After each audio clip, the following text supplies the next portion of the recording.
It is finally Friday. Finally Friday, and it's time for our Friday night lights forecast. A lot of people are going to be watching football indoors, outdoors, and we want to know how the weather's going to be. It's going to be pretty good in terms of we're not going to have a whole lot of rain on radar. There's a slight chance for a few pop-up storms. I think the story is primarily going to be that it's really warm at the beginning of the games, and secondary, yeah, it's going to be windy.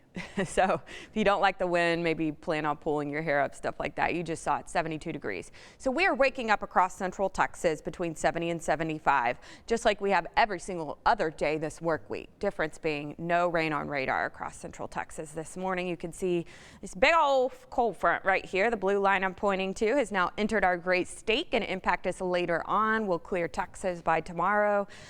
Primarily, it is going to change our low temperatures more than our high temperatures, and it's going to give us a slight chance for a couple of pop-up storms as it surges south throughout Texas this afternoon. You can see much of the southeastern states in our nation getting drenched again this morning. I know south of New Orleans, they've had like 12 inches of rain this week. It's kind of crazy.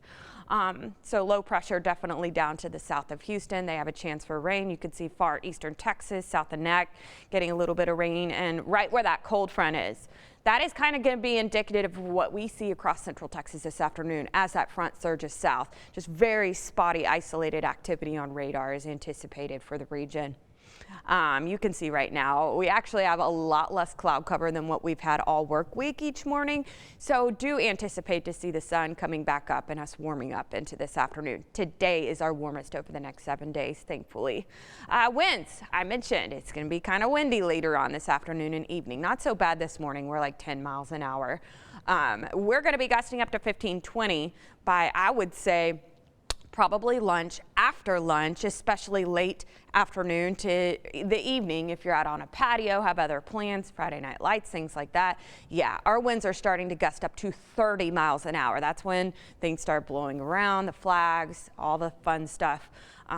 If you are going to Friday night lights, I know we are going to maybe take a blanket or something because it starts to get kind of annoying when the winds are 30 miles an hour. We're going to keep it windy on Saturday, gusting up to 30 that afternoon as well when they peak. You could see some of us, if we're gusting up closer to 35 miles an hour, yeah, that's pretty high wind gusts. Just be aware of that. We roll into Sunday, and it's still going to be on the windy side at times, but we start to calm down on Sunday, and then by Monday, winds are no longer a story. So just a few windy days is what I'm saying. We're going to reinforce essentially that northerly flow we've had all week. So this morning you can see no chance for rain as that front surges across a viewing area later on. It likely stalls out, slows down. We have a chance for rain. It is primarily going to be about 2-3 o'clock is when it starts. It is going to peak right around late afternoon to dinner time and then be done when we're going to bed tonight. Spotty, quick little downpours is all it's going to be, if anything at all. No chance of rain over the weekend, but it's going to be windy at times. Like I said, y'all, the low temperatures are the big story. We're going to see upper 50s as we roll on into Monday morning in particular, but even Sunday morning, if you're going to church, you will probably want a jacket. Hey, I might have to go shopping. I don't think I have a jacket in my closet.